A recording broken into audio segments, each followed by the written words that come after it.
Hello guys, welcome back to Trading for Beginners, and in this video I'm going to talk about how can you stake BGSOL into your Bitget. So without any further ado, let's dive right into this exciting video.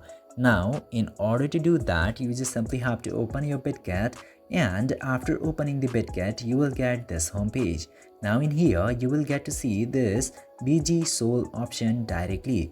Now just simply tap into BGSOL, which is Bitget Solana, which is a staking liquid token. Now it will give you this option of stake now directly. Just simply tap to stake now, and after that you just simply have to select the minimum amount of staking in here.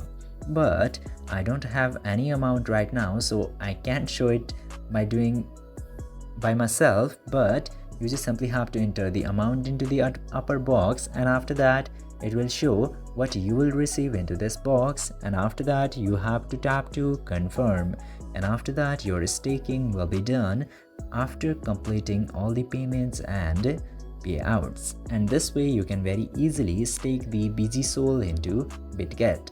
I hope this video was informative for you. If yes, don't forget to like, share and subscribe to the channel to never miss another update. Thank you for watching this video.